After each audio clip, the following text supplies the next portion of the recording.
हज़रत आमीना कहती हैं, सुनो हुजूर की शान क्या, हुजूर की शान क्या। हज़रत आमीना तीसरा महीना गुजरा, चौथा महीना गुजरा, पांचवा महीना गुजर गया। फरमाती जैसे जैसे दिन गुजरते जाते थे वैसे वैसे मेरी किस्मत के ताले खुलते जाते थे। वाह बेशक, बोलो यार सुभान अल्लाह। सुभान अल्लाह। अब नहीं बोलोगे तो कब्रिस्तान जाके बोलोगे सुभान अल्लाह, सुभान। जैसे जैसे दिन गुजरते जाते थे मेरी किस्मत के ताले खुलते जाते थे। फरमाती हैं 5 महीने गुजर गए, हर महीने कोई ना कोई नबी आता रहा और मुबारकबाद देता रहा। अगर सुन्नी मुबारकबाद दे तो तेरे पेट में दर्द होता है, नबी मुबारकबाद दे तो तेरी नानी मर जाती है? क्यों कलेजे फटते हैं तुम्हारे? हजरत आमीना कहती हैं, अगर हजरत आला हजरत की हम बात करें तो कहते हैं जी वो तो बरेली वाले हैं, उन्होंने तो इश्क में कर दिया। चलो इन्होंने इश्क में किया, नबी की अम्मी तो सच्ची कह रही हैं। अगर मेरी आप ना मानेंगे तो कुछ नहीं जाता आपका, और नबी की अम्मी की अगर नहीं मानी तो कुछ नहीं रहता आपके पास फिर। बेशक, ये याद रखना। बेशक, अगर उनकी नहीं मानोगे तो बचेगा ही कुछ नहीं। बेशक। बात नबी की अम्मी की है।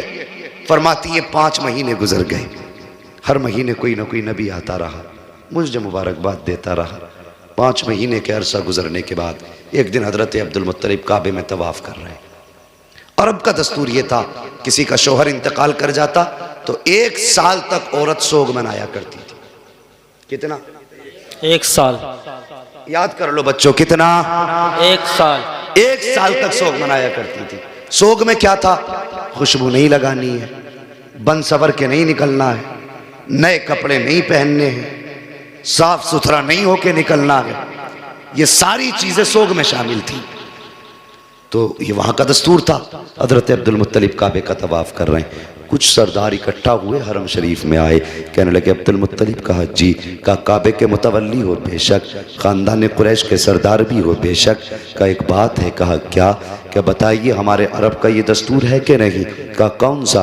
कि हमारे यहाँ किसी औरत का शोहर इंतकाल कर जाए 1 साल तक सोग मनाती है औरत। कहा हाँ है। का फिर आमीना अपने शोहर का सोग क्यों नहीं मना रही हैं? इतना सुनना था अब्दुल मुत्तलिब की आंखें सुर्ख हो गई, चेहरा जर्द, बदन सर्द हो गया, गर्दन झुकी, कहने लगे क्या कह रहे हो? कहा हम नहीं कह रहे, पूरे मक्के की औरतें कह रही हैं। कहा ऐसी कौन सी चीज तुमने आमीना में देखी है जो मेरी आमीना सोग नहीं मना रही हो? कहने लगी मक्के की औरतें कह रही हैं कि आमीना वो इत्र लगा के जाती है जो मक्के के बड़े बड़े सरदार घरानों में इत्र नहीं मिलेगा, ऐसा इत्र आमीना लगा के गलियों से गुजरती है। इतना सुनना था। अब्दुल मुत्तलिब आए हैं हरम शरीफ से, अपने दरवाजे पे आपकी ज़ौजा हजरत फातिमा ने शोहर को आते देखा, गर्दन झुकी है, कहते हैं सरताज आज चेहरा उतरा है, बात क्या है? अब्दुल मुत्तलिब कहते हैं फातिमा आज आमीना की वजह से मैं शर्मिंदा हो गया हूँ। कहा सरताज बात क्या है? कहने लगे जाओ आमीना से जाकर के पूछो इसने मेरे अब्दुल्ला का सोग मनाना क्यों छोड़ दिया है, ये इत्र क्यों लगा रही है, खुशबू क्यों लगा के जा रही है। इतना सुनना था। हजरत फातिमा नबी की दादी ने यूं हाथ जोड़े, कहने लगी अब्दुल मुत्तलिब मेरी औकात नहीं है मैं आमीना से जाके सवाल कर सकूं। कहा किस लिए? कहा कुछ दिन पहले यही ख्याल मेरे दिल में आया था,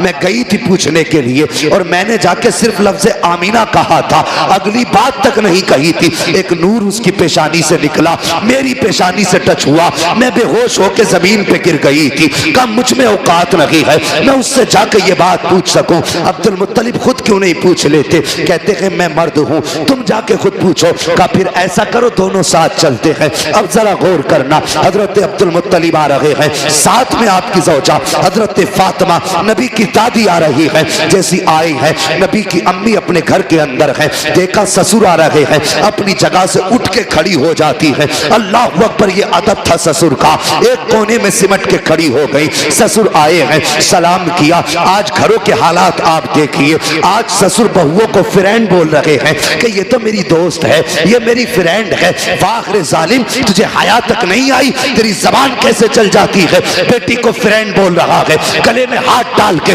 दोस्ती का दावा कर रहा है। आओ बहुओं तुम भी हया सीखो, नबी की अम्मी से अदब सीखो। जैसी ससुर घर में आए हैं उठ के खड़ी हो जाती है, सिमट के कोने में आ गई। बाबा आ गए हैं, जैसी आए हैं आने के बाद कहते हैं अब्दुल मुत्तलिब फातिमा का जी का इस आमीना से पूछो इसने मेरे बेटे का सोग मनाना क्यों छोड़ दिया है। अल्लाह अकबर। पूछना तो चाहते थे लेकिन सहारा हजरत फातिमा का था बीच में।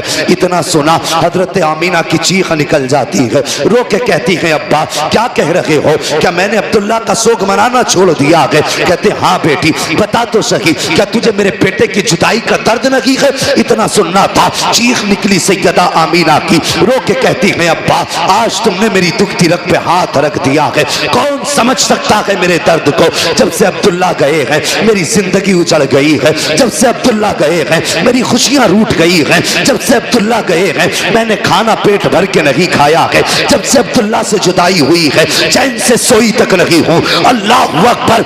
ये आलम था का बेटी अगर सोग मना रही हो तो बताओ खुशबू क्यों लगाती हो।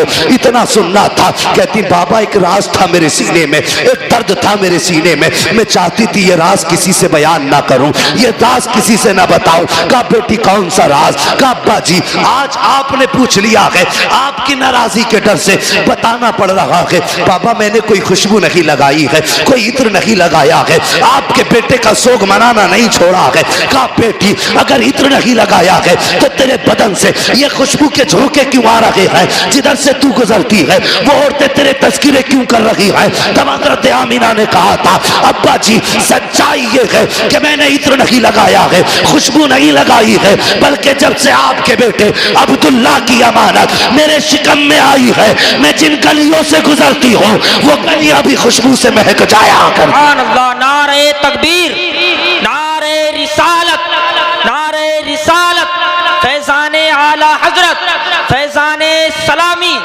जश्न ईद मिलादुन नबी, आमदे मुस्तफ़ा, अज़मत मुस्तफ़ा कॉन्फ्रेंस। सुभान अल्लाह।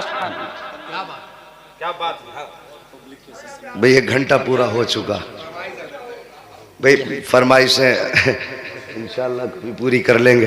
हुजूर का जिक्र ही ऐसा, इससे दिल कब भर सकता है। जी बेशक। हाँ बस हुक्म हज़रत का थोड़ी देर और मैं आप लोगों की मोहब्बतों को निभाते हुए कुछ देर कोशिश करता हूँ आगे बढ़ जाऊँ। तैयार हैं। अल्लाह सलामत रखे। उन्हीं लोगों ने हाथ उठाए जिन्होंने आगे बढ़ाने नहीं कहा था। सब लोग हाथ उठाएं जो चाहते हैं भी और सुनना, जो सुनना चाहते हैं माशाअल्लाह जरा कहते सब या रसूल अल्लाह, या रसूल अल्लाह। अल्लाह सलामत रखे। अब आमीन। गौर करें, जब इतनी बात कही हजरत अब्दुल्ला का कलेजा, हजरत अब्दुल मुत्तलिब का कलेजा ठंडा हुआ। कहने लगी बेटी अल्लाह ने मेरी दुआ कबूल कर ली है। कौन सी। का मैंने एक दिन काबे का गिलाफ पकड़ के दुआ मांगी थी, लगता है वही बरकतों वाला बच्चा आ रहा है। अल्लाह अकबर। कहा बेटी फिर ये खुशबू जब इतना